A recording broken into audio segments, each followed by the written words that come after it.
it's time to move on to my good buddy, good friend. And to be honest with you, I said this before and I'm not sugarcoating it. I'm not sitting in this chair doing what I'm doing today without Teddy Covers and his influence and his just him opening the door for me many, many years ago in the sports betting and handicapping business. Had great years together at Sports Memo. He's been a good friend of mine for many, many years. And it's great to be back. It's great to be doing a show with him here as I fill in for Jimmy this morning. Great to be able to talk to it and see the man, the myth, the legend, Teddy Covers. Teddy, welcome into Betting with the Bag. How are you this morning? Ian, this is so much fun, dude. Think about this, all right? You're the host today. This is the first time you've ever been the host and I've been the guest. It's a lot of fun. I'm really looking forward to it. Yeah, well, guess what? My mouth is parched and as dry as Malba toast right now. So guess what? I'm grateful that you're on this show right now to allow me some moments to maybe get a sip of water. Yeah, exactly. It's been 50 minutes of nonstop. But, hey, this is an exciting Thursday, Teddy. It really is. You've got a big-time NFL football game, Rams and Seahawks, 2 college football games on Thursday night, 2 baseball NL divisional series getting underway, of course, hockey as well. It's a great Thursday. Let's get into it, Teddy. Let's start with tonight's action.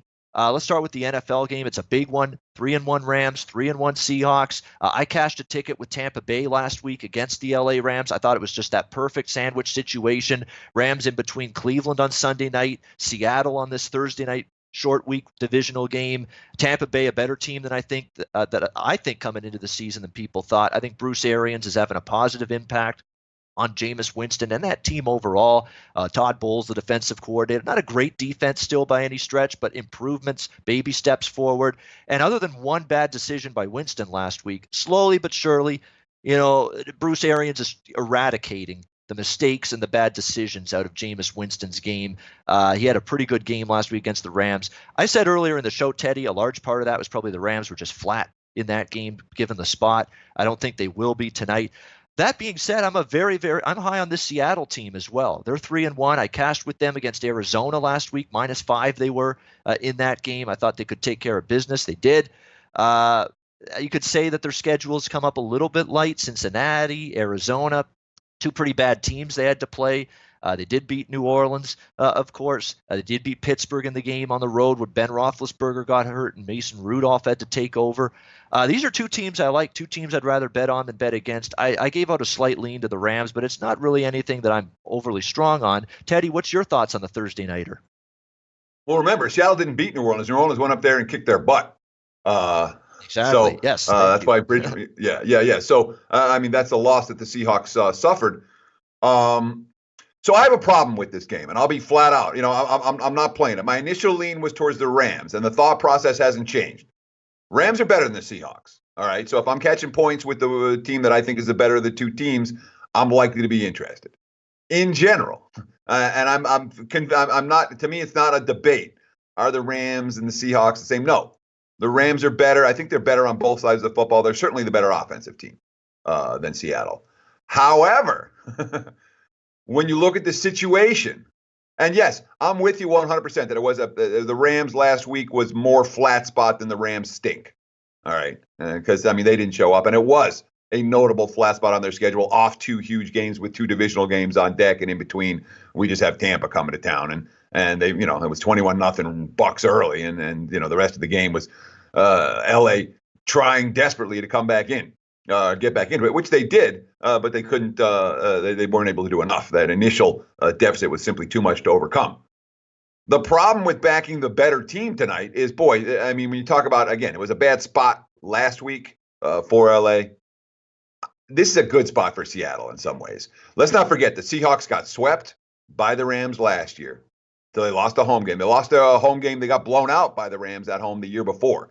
So Seattle's lost the last 3 against their divisional foe. And this is absolutely the game that they have circled. This is their coming out party on national TV. Seahawks going to bring their A game tonight, I would think. And we see Goff on the road. Goff is not the same quarterback away from home that he is at home. The numbers show it. The eye test shows it. Against the better defenses away from home, Jared Goff has struggled. So that concerns me here as well. And then you throw in that girly comment about how everyone hates the Thursday night games, that we hate the Thursday night games and all of that. It makes me a little bit reluctant to back the team that I think is the better team as an underdog the spot speaks to Seattle. So I'll be leaving it alone. Total-wise, I don't really have a strong take either. I would not be surprised these two defenses dominate. A lot of times on Thursday night, you see the offensive game plans be a step or two behind. That being said, plenty of playmakers and plenty of opportunities here to throw long. I wouldn't be surprised to see a handful of big plays tonight, and that could send this game up and over the total. So I'm not playing it. That's a long pass, but it's a pass for me, Ian. Yeah, it's a fascinating game. I'm excited to watch it. And like I say to people in the chat, I don't have a strong betting stance on this game. That doesn't mean I'm not excited to watch the game. I don't need to bet on it to be excited to watch a game. I'm excited to see how it plays out because I want to see how these two teams fare against one another. The point in the chat, someone's making Rams O-line is shaky. It has been at times. And now you got to combat Ziggy Ansah, Jadeveon Clowney, guys like that on that Seattle defensive front tonight. If you're the LA Rams, in a loud environment, Jared Goff, you mentioned it, Teddy, I mentioned it, interception. If you look at his interception numbers in his career, it goes way up on the road compared to home. It's not even close. So Jared Goff has been more mistake prone on the road than he's been at home. The O-line has been a little bit sketchy for the Rams. Even defensively, they got picked apart in that game last week by Tampa Bay. Well, they'll be tested here by a Seattle team. I'm liking what I'm seeing from their offense. Russell Wilson's looked comfortable. Chris Carson has been excellent running the football. The O-line's held up well enough. They'll be tested by Aaron Donald and company tonight by the Rams. There's no denying that, but I like what I've seen from the Seattle offense. So it's one of those games. I agree. You can make good cases for both of these teams. Let's switch to college football. We got two interesting games. Sun Belt, Fun Belt action. Georgia Southern, South Alabama. I was on the over last year when these two teams played, and it got there. And I'm seeing a total here 45.5 in this game, and I've bet this over already at this number. When you think of the fact that Georgia Southern eclipsed this number totals wise in each of the last two head-to-head meetings against South Alabama, they've had no issues, none whatsoever. Georgia Southern with their triple option offense making it work against South Alabama. They scored 48 and 52 points the last two meetings head-to-head. Georgia Southern did against South Alabama. They score that many points tonight, you're cashing your over. And at the same point in time, I do think there's some hope, at least, for South Alabama's offense to do something, because I think Georgia Southern's defense is down a notch or two this season. We just saw them give up 37 points to UL Lafayette last weekend in their last game. Cephas Johnson is still a growing quarterback. He's not fully blossomed yet for South Alabama, but I thought he had a better game than a lot of the past games he's had. Let's not forget, South Alabama had a pretty tough non-conference schedule. You had to play Nebraska. You had to play Memphis. UAB's decent, so you had to play some pretty solid teams.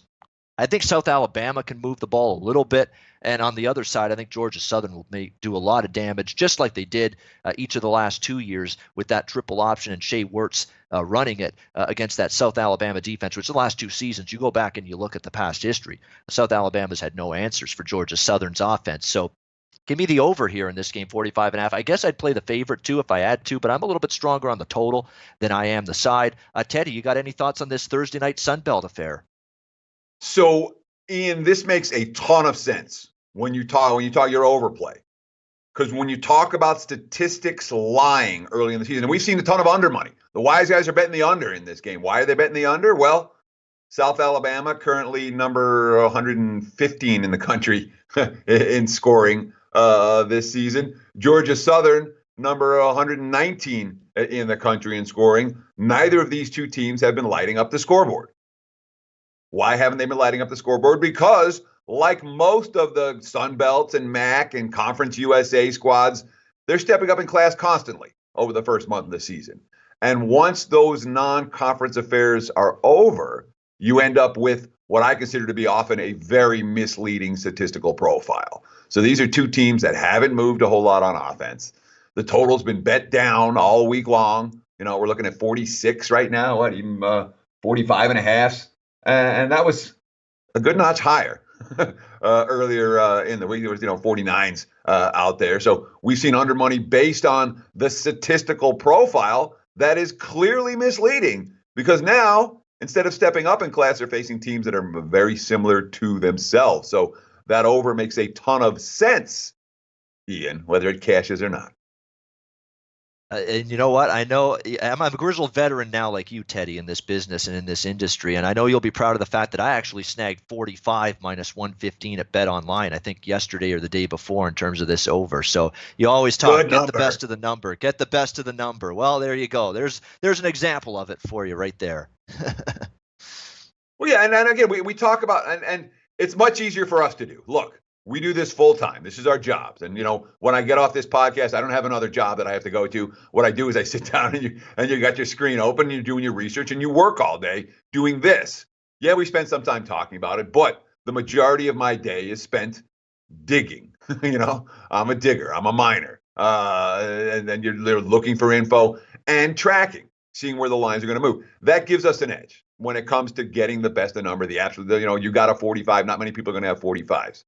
That doesn't mean that you're doing things wrong. Just because you don't get the very best of the number. What you want to do, if you're beating the closing line with any consistency, you're doing your job right. We've seen this total go down. I don't think it's going to go down any further. 45 as low as it's going to go. If you get a 45.5 right now, there's worse bets you can make than over 45.5 in this game, despite what is likely to be a relatively slow pace. Especially for Georgia Southern, no question about that with that triple option. Temple and East Carolina, the other game taking place tonight, AAC action here. We've got Temple 12.5 road chalk, the total 47.5 in this game. And I seem to be as big a East Carolina proponent as anybody right now in college football this season, because I was high on this team coming into the season. I respected Mike Houston as the hire, given the job that he did at James Madison at FCS. I thought he did a tremendous job there. I thought, boy, this team's going to be totally undervalued, because I was not a Scotty Montgomery fan. I thought he drove the program into the ditch. And now it was up to Mike Houston really to get it out of the ditch. And I thought this team would be really undervalued coming into the season. And I really liked them week 1 against NC State, and they just got smacked around, just dominated by NC State in that game. So I was like, whoa, where did that come from? I thought East Carolina would be a little bit better with this new regime and Holton Ahler's a capable quarterback, but it didn't happen. And then, of course, they played a patsy the next week. Gardner Webb it was. Then they played another FBS team, Navy, another chance to show, hey, are you better this year? And they got crushed again. Navy blew them out in that game. Then you faced another FCS team. Then you played Old Dominion. And I'm like, okay, I've just stayed off this team since the NC State game. I haven't bet them really since then. I'm going to jump back in on East Carolina +3 against Old Dominion. Old Dominion was coming off the Virginia game.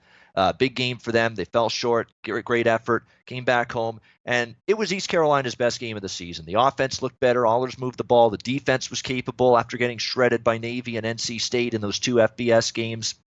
Great signs of improvement from East Carolina. But my question coming into this game now against a good Temple defense was last week's win over ODU more a product of ODU coming off the Virginia game, maybe being a little lackluster off that game, or East Carolina signs of truly turning a corner? And if I believe it's a sign of them turning a corner a little bit, because I believe in the coach, I believe in the quarterback, I believe in the culture that he's instilling, and I think it's still a coaching upgrade from Montgomery. I believe that was a sign of them turning a corner, not all ODU flat spot last week. And if I'm right, I think East Carolina is going to cover this number as 12.5 point home underdogs, and I bet East Carolina half unit play for me personally. East Carolina +12.5, and this is someone that was on Temple last week against Georgia Tech. I laid the points. It's more play against Georgia Tech because you go from triple option to pro spread, like Jeff Collins is putting in there, with triple option recruits that were recruited to Johnson's system for years. That's as bad and difficult and painful a transition as you could ask any team to undergo in college football from one season to the next, and we're seeing signs of that. Temple got the money last week. They didn't completely crush Georgia Tech. They only outgained them by, I think, 17 yards. And the turning point of the game, and I watched this game, Georgia Tech fumbled in the red zone in the third quarter when they had a chance to maybe get to within 10 points or so and maybe, just maybe, make that a game. They fumbled. The body language was crushed after that. It demoralized them, and Temple went right back down the field and scored. And then, of course, there was a fumble return touchdown as well for Temple in that game. So they didn't dominate Georgia Tech as much as I thought. I got the money. I'm happy. But there's a pedestrian offense. Rod Carey's not a great offensive imaginator as far as I'm concerned. He's very pedestrian in terms of that. Russo, the quarterback, is not a great deep ball, explosive passing attack guy. He's a dink and dunk, intermediate passing guy, rely on the run game. That's not an offense I trust laying 12.5. And I think East Carolina might be a little better than the betting markets think. I'm on the the Pirates tonight, Teddy. You got any thoughts on this game? I certainly wouldn't talk you out of it, Ian. Absolutely. And you and I both watched that Temple Georgia Tech game, and we both know that was a very misleading final score. And not only that, that was a huge game for Temple. Again, with an ACC school coming to town. Oh, and it's the ACC school who hired away your head coach. Yeah, Temple put everything in that game. I'm not convinced that they're going to come with the same effort here. We have a team off a misleading blowout win, where the final score doesn't necessarily indicate how the game was played. Oh, wow, Temple's good. Oh, Temple's turned it around. This is not a lay double digits on the road team. The question is, and the only question is, whether your take on East Carolina is right. And I, too, came into the season saying, hey, let's look at these Pirates. This may well be a bet on team because it was almost a situation like Louisville, where they quit on the coach and the season real early last year. So everyone's power rating is way low on a team that may not be quite as bad as they were a year ago, just from a coaching change. And that's been the case for East Carolina. They're not as bad as they were last year. Last year, they were a quit team. This year, they have a chance to be a competitive team. But from a strength of schedule standpoint, I mean, since that NC State game, it's been bottom feeder for East Carolina. And Temple's not a bottom feeder. So it's a lean. And frankly, I really wouldn't talk anyone out of taking East Carolina tonight. I think they're more likely to be the right side. But I haven't taken money out of my pocket and bet the game yet. The line keeps moving up. We'll see if it moves up any further to get me interested into the window. All right, very good. Yeah, I mean, there's a million gazillion Fafillion handicappers, and there's always going to be teams that some handicappers like a little more than others. And I guess for me, that's become East Carolina. So we're going to put this to the test tonight, and we'll see if I'm right on ECU plus the points. All right, Teddy, let's move over to the Diamond. We've got two big baseball playoff games tonight. The NL Divisional Series get underway. Game 1, St. Louis, Atlanta. Miles Michaelis, Dallas Keuchel, your two starting pitchers. We've got Atlanta about minus 140 in that range right now as home favorites. The total move is incredible to me, considering it opened at 8. It went through 8.5. It went through 9. And now we're seeing 9.5s at multiple places, both in Las Vegas and offshore. That we're talking a 1.5 run move in the total upward. The betting market's not trusting Michaelis on the road. Hey, I can't blame him, given his past track record away from Busch Stadium. Dallas Keuchel didn't pitch well down the stretch, 11 runs in his last 16 innings of work after a stretch where he pitched well. Had two pretty capable offenses going into this series. The Cardinals crushing the baseball down the stretch of the regular season in their pursuit of clinching the NL Central. That offense came to life for the St. Louis Cardinals in winning that division. And the Atlanta Braves have had a very, very strong lineup top to bottom for most of the season. And even after they clinched the NL East and everything there that they had in front of them, they were still putting up some big runs the last few games of the regular season. So I could totally see why people are interested in a higher scoring game. My one bit of caution is, you look at the wild card games, low scoring, pitchers stranding runners on base. It's pulling teeth trying to get one of these damn playoff games over the total. That would be my one little bit of concern. But I don't argue with this over move. I don't trust St. Louis enough to Michaelis on the road enough to back St. Louis, but I don't want to lay $140 either with Atlanta. I like my short favorites, my pick'em teams, my underdogs at playoff time in baseball. I don't like usually laying big chalk. So it's a game that I lean Atlanta a little bit. It'll definitely lean over, but again, that total skyrocketed up. What's your take, Teddy, on Game 1, Cardinals-Braves? Yeah, I definitely have a stronger opinion on the second game as opposed to the first one. And frankly, I mean, look, the trends say that you're supposed to be playing the home teams in Game 1. It's like 18-4 last 22 tries. I mean, it's been a pretty solid league-wide, MLB-wide trend down the back half of the this decade. It's been, you bet the home teams in Game 1. And there's something to be said for that. And, of course, the decision for the Cards to go with Michaelis in Game 1 was a surprise to many people. One might think that there's an analytics reason behind that.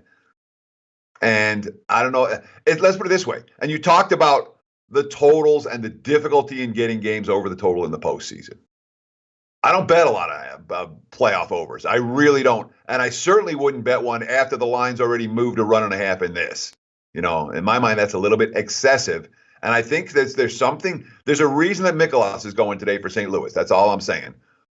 Slightest of leans towards the dog. And at this total, I'd have to lean under. 9.5 is too, in any playoff game. Unless you have, bottom. Let's not forget, this isn't a one and done situation like we saw the last 2 days where, you can see anyone out of the bullpen. This isn't a spot. It is a spot where you're likely to see relief pitchers come into the game as opposed to starters, which makes a difference. But 9.5. I mean, I'm not going to bet over 9.5, and especially not after this type of move. If I'm going to play the game now, I could only look at the under. All right, looking at the under at the current number, and again, you're talking about that's definitely getting the best of the number if you're betting this game under the total because it's now 9.5 when it opened 8. Let's see, a couple guys in the chat saying they like the over in this game. Russell Gordy, Dodgers and Braves game over. We'll see how we fare here in this one. This next game is interesting here. We've got Washington, LA Dodgers. Buehler on the mound for the Dodgers, -170 home favorites, total 7 shaded to the over in this game. Here we go again with the LA Dodgers now. Can they finally get over that hump? We've been to the NLCS, we've won the NLCS, we've been to the World Series. Well, now we need to win the damn thing. Anything less than that is a disappointment, is a failure in meeting expectations for this LA Dodgers team. We'll see if they're ready to begin that quest tonight. I said this earlier. Buehler's been great at home. Less than 3 ERA at Dodger Stadium this year. I believe 10-4 of the Dodgers in his home starts. Great numbers for sure. Down the stretch, he was a little bit more rocky. The walks went up. I don't know if that's command control, him losing his command control, or him maybe just, we'll maybe fine-tune some things, get some things ready for the playoffs in terms of our pitch, work on some pitches maybe to get ready for the playoffs, considering there was nothing really at stake for the Dodgers. Or was that a clear sign that maybe Buehler's got some command issues in the last few starts coming into this game? We'll see. What I do know is Patrick Corbin's had a nice season. He's had a 3 ERA. We know the Dodgers against lefties, their batting average as a team drops against lefties. OPS drops against lefties.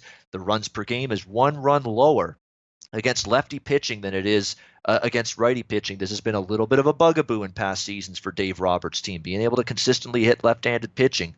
And Corbin's been pretty solid most of the season. Then you look at the spot. And I said baseball or basketball, football, hockey, those are usually the sports you focus on spots more than anything else than baseball.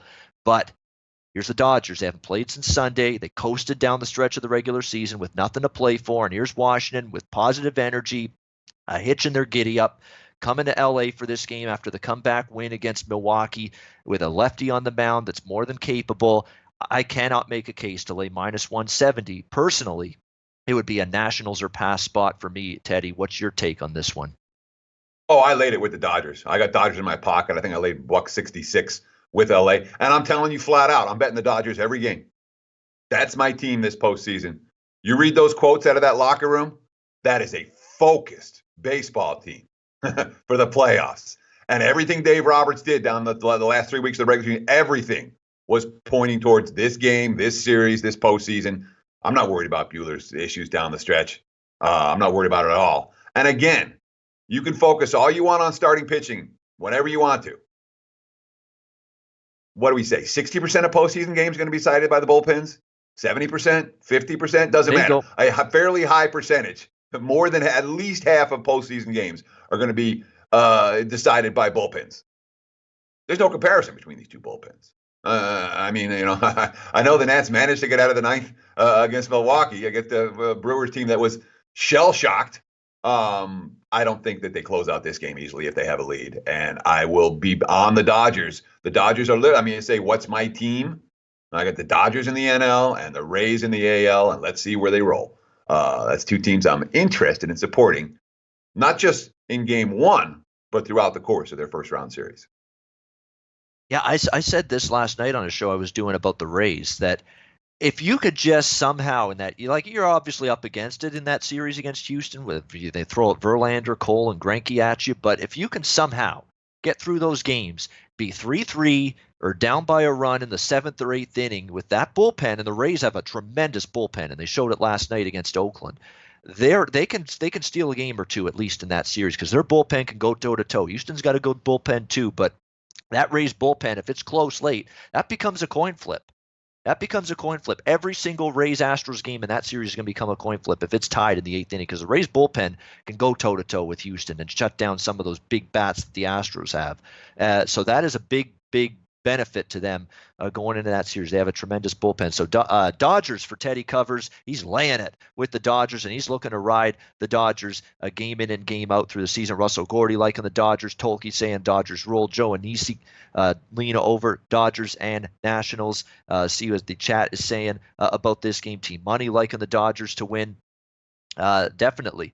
A lot of people liking the Dodgers. I'm a little bit more weary of this particular spot just for game one because they've been off since Sunday. But again, Teddy talking about how teams focused. They've had lots of disappointments, but a lot of times, a lot of opportunities from those disappointments to potentially learn from them and be better off for having gone through them. We'll see if the Dodgers can learn from the mistakes of the past and finally get this World Series title this year. Their quest starts tonight against the Nationals.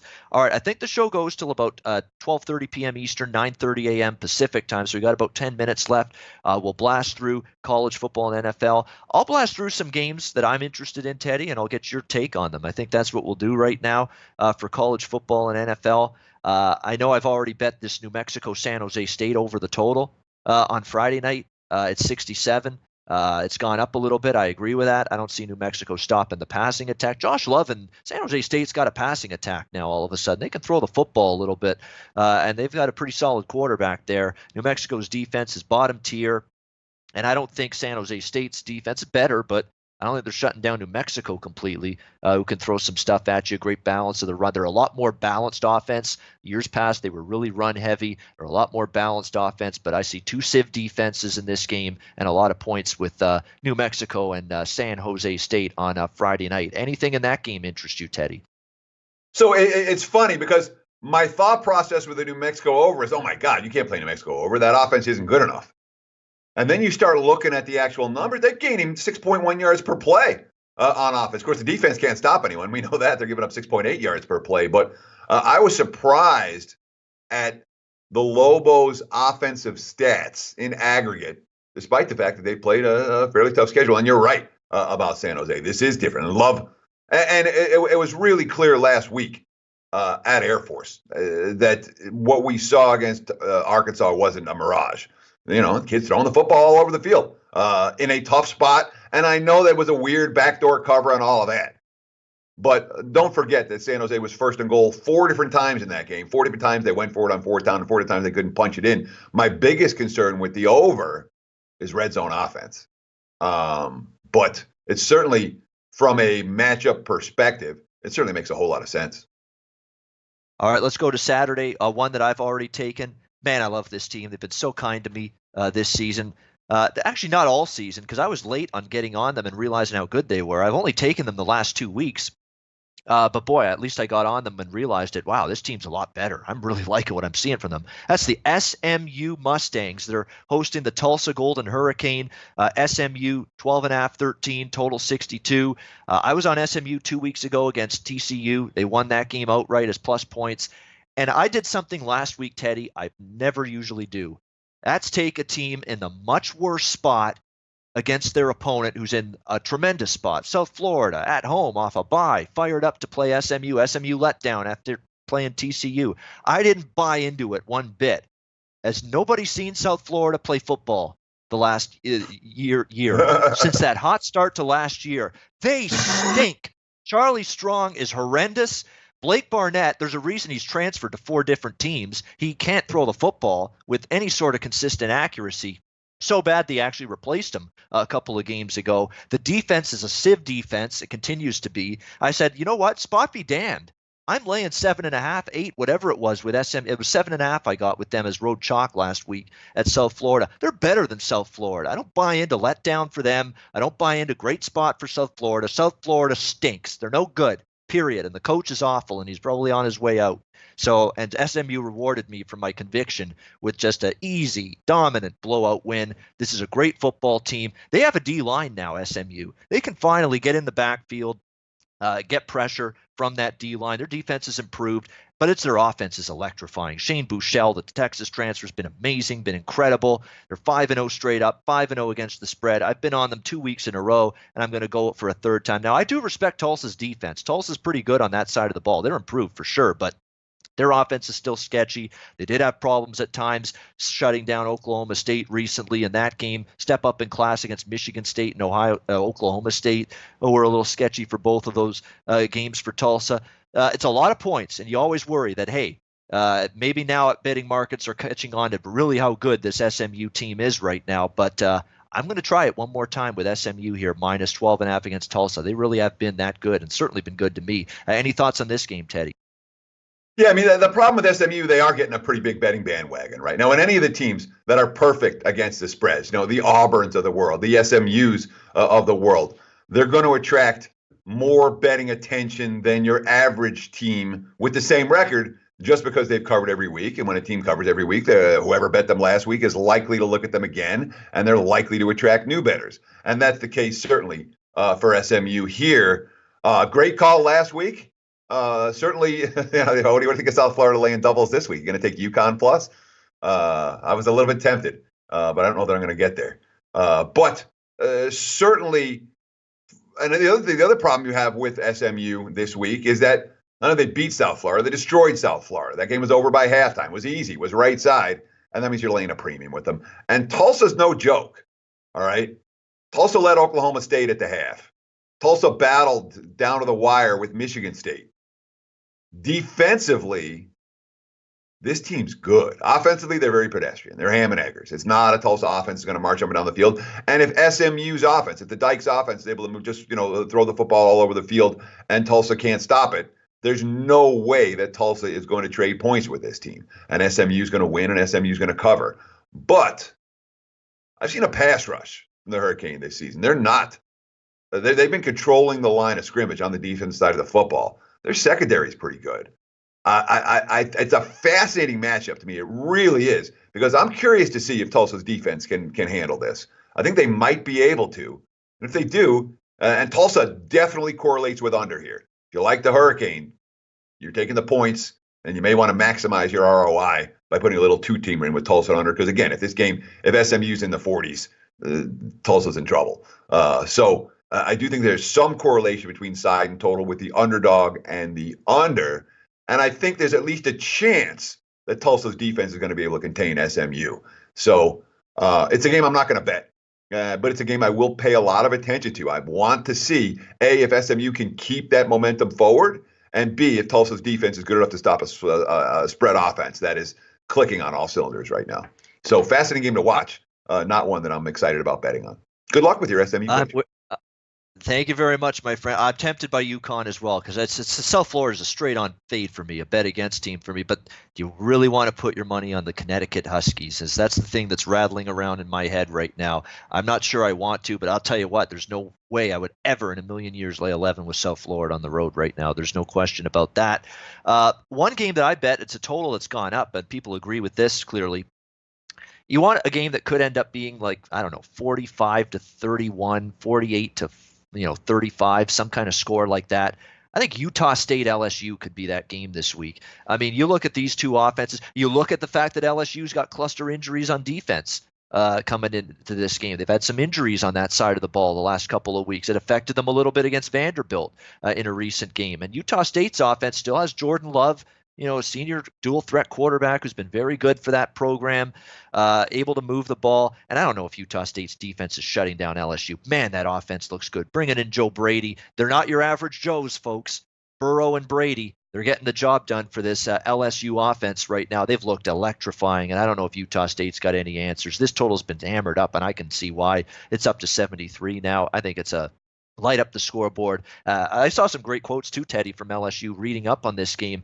LSU's talking about how their offense is faster, more tempo, more explosive.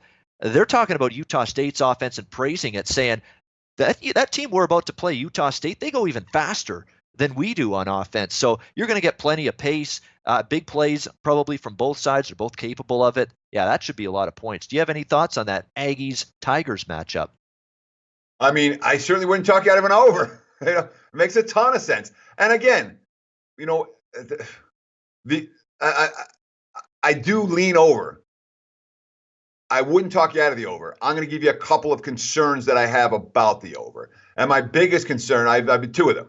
One is LSU going to punch for 60 minutes? And two, given the spot, given, hey, this is a non-conference foe in the middle of our SEC campaign, if LSU gets a lead, do they kind of fall asleep?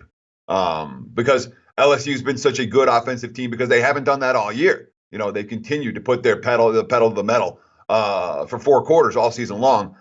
I worry in this spot that they might.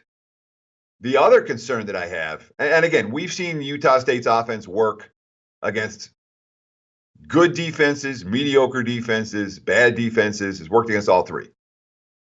Even with some injuries in the secondary, LSU's got an elite defense. I don't know that Utah State, Jordan Love's going to be able to throw the ball all over the field against this defense. And if it's a situation where it's LSU, 24-10 at halftime, or 24-7 at halftime, or something like that.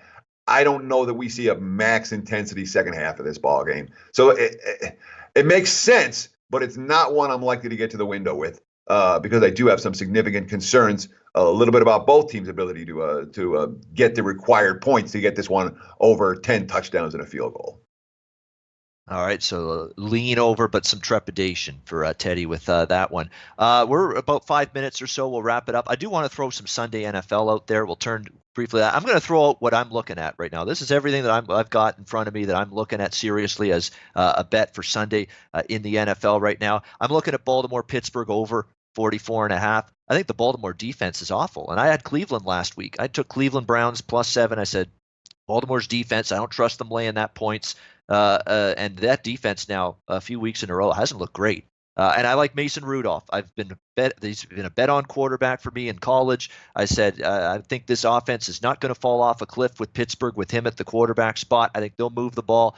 I think Baltimore's offense will do damage too, because let's be honest, Pittsburgh's defense was great last week. They shut down a miserable Cincinnati offense. Miserable. They're terrible. So I think Baltimore will move the ball. I like the over in that Ravens-Steeler game. I'm looking at Buffalo potentially at Tennessee, regardless of who's at quarterback, Allen or Barkley. I think it's a good bounce-back spot after the tough loss to New England. I think Barkley, even on the road, could show maybe he's capable. Depends on what the number is. We'll see the quarterback situation, but I'm going to try to make a case for Buffalo in that game. I'm on Green Bay, +3.5 against Dallas. Look, Dallas, good on you. You beat Miami, Redskins, and Giants with Eli Manning in your first 3 games. One of the weakest Patsy 3-game swatch that I've ever seen. And then you played a better team last week and you lost to New Orleans on the road. Green Bay, extra time to prepare. They played Thursday night, lost that game last Thursday night against Philadelphia. And now you get them catching points. Rodgers and company off a loss, extra time against Dallas. I like the Green Bay side in that one. And there's one more I think that I was looking at. Maybe Houston as well against Atlanta laying 5 because I was so sickened by the way Atlanta played last week against Tennessee. Gutless performance as far as I'm concerned by the Falcons last week, but that's another story. Teddy, what do you say about any of those looks that I've got for Sunday? So I'm going to disagree with Baltimore, Pittsburgh over. Pittsburgh is not an over team. That defense, 2 weeks in a row against San Fran, they forced 5 turnovers. The Niners aren't turning the ball over this year. Pittsburgh made plays, and I should have known enough to back up my Monday Night Football from that performance, but I was worried about Mason Rudolph in the offense. But again, I understand Cincinnati's weak, and the offensive line had a terrible game, and John Ross got hurt, and Andy Dalton started looking like Andy Dalton again. But Mike Tomlin's game plan moving forward is grind out some yards and some points on offense, and let's let this defense dominate. Pittsburgh's total-wise is a one-way team for me right now. I'll be betting the Steelers games under if I'm getting involved in the total. I have no strong opinion on Buffalo, Tennessee, though I do want to ask you, you really think there's no difference between Barkley or Allen? Because I think there's a huge difference between those two guys. I'd be much more interested in the Bills with Allen than I am with Matt Barkley. Matt Barkley wasn't good in college, and he hasn't been good in the NFL. Do you think there's do you really make no difference between those two? Because Allen can stretch the field with the he always takes deep shots. and that does provide something that helps Buffalo. And he's way better at moving out of the pocket than Barkley is. So I think Allen, I make him 2 points better, and with the regular starter on the behind center. And I think that might be short. I think the difference between the two could easily be a field goal. You talked about what was the other game? Oh, Green Bay Dallas. Green Bay plus. So I'm not going to bet Green Bay Dallas until we get injury info. I want to know if Devontae Adams is going to. I'm not playing the Packers without Devontae Adams, flat out. We saw what happened last week when he got hurt. Their red zone offense doesn't work, and Dallas's defense is still pretty good, even though the offense struggled last week. But the Cowboys have multiple injuries on the offensive line as well. And those are, I want to know how healthy Dallas's offensive line is. I want to know if Devontae Adams is playing for Green Bay before I even consider making a bet on one side or the other in those ball games. Those are impact injuries for both sides. And what was the fourth one, Ian? It was Houston minus. I feel sick that I want to lay points with Bill O'Brien, but I might. Yeah, listen, that's the only way I would bet it. All right, because what we saw last week from Atlanta, when you talk about gutless, when you have a head coach who has to win this year, he's gone. When you have a veteran team that is this is our circle the wagons game. And they spend all week talking about, we're going to clean up the mistakes. And then they come out and do nothing but make the same mistakes again and struggle in the red zone again and get gashed defensively again and not move the football on offense again. And the effort wasn't there in the crowd. Atlanta, I'm with you on that. Wasn't just a red flag game. That was a 6 red flags game. It's a 6 flags game for the Falcons. They're a one-way team for me right now. I can only bet against Atlanta. So it'd be Houston or pass clearly in that one. I'll ask you one game, and then we'll wrap up this show from the NFL, because this game's a conundrum for me. I don't know if I have the stomach to lay 5.5 with Minnesota on Sunday. But let's be honest, this will be Danny Dimes, Daniel Jones' toughest defense by far so far after playing Washington and Tampa Bay the last 2 weeks. And we do know for Minnesota, it's off a loss, where their offense didn't work. You've got Adam Thielen flapping his gums at Kirk Cousins. You got to throw the ball, man. Throw the ball, man. So you got that dynamic playing itself out. So you wonder if that's impacting this team a bit. One thing I'll say about the Giants, because I think this is one of those weird games where you can make cases for both sides, the energy, the spirit, having fun, playing football. It's been there since Daniel Jones has been the quarterback. You're seeing them flying around, making plays. Defense is it's not great, and they do have a couple key injuries. That's another issue for the Giants on defense, but their defense has played markedly better, at least the last couple weeks since Jones has been the quarterback, especially the second half of that Tampa game and last week against Washington. But Jones is going to go up against a better defense here. We'll see how he fares. It's a weird game because I think the spot's great for Minnesota, but I don't trust them laying points. But at the same time, I think Giants are kind of a bet on right now with great uptick in energy and enthusiasm that this team's had since Jones has taken over. Teddy, what do you make of that game, Vikings and Giants? So if I had to play, I'd lay. But I don't have to play. And I've pretty much talked myself out of Minnesota. I'm not sold that the Giants defense is capable of doing anything. All right. Even the game against Tampa that they won, no, they didn't. Tampa went down the field and kicked the game-winning field goal, but the kicker missed a 32-yarder or whatever it was. Giants defense did not win them that game. They weren't capable of winning them that game. Then last week, they went into a team with no offensive line, no receivers, no quarterback. And had already quit on their coach in their season. And, look at the defense. I'm not sold on the Giants defense at all. I don't think they can stop the run. I don't think they can stop the pass. However, you want to talk home road dichotomy, man. Look at the Vikings and look at Cousins in recent seasons and look at Minnesota's defense in recent seasons. And it's certainly a Viking spot. Like I said, my first lean, Minnesota, hey, 4.5, okay, up to 5.5, okay. And then you start reading those quotes and you start really looking at, every game that Minnesota's had with Cousins on the road. And you're like, I'm not laying this, especially with the price going up. So my first lean was Minnesota. At 5.5, I'm off the game, and I'm not likely to play it. Fascinating game to watch. Not one that I'm likely to bet before kickoff. I hear you, Teddy, and we're flat out of time. We're getting told we're getting the hook right now. Teddy, this has been an absolute blast. Great to be talking to you, seeing you again. I know you're on every morning on this show with Jimmy the Bag. I'm on every Thursday right before you on this show as a guest with Jimmy the Bag. So great to be talking to you again. Teddy, let us know how we can find you on Twitter. At Teddy_covers. You got at Babano, I got at Teddy_covers. Not hard to find either one of us on Twitter. No, exactly. And we're both very active on there. Teddy, thanks a lot. Good luck to you this weekend in football and baseball and every other sport. Great to talk to you. Good luck this weekend, my friend. Thank you so much, Ian. It's a pleasure. Good to see you, man. It's like last time I saw you, I feel like I was yelling at you at a sports book here in Vegas like a year ago. So it's been a while. Hope you're doing well, my friend. That. Yeah. And we'll talk soon.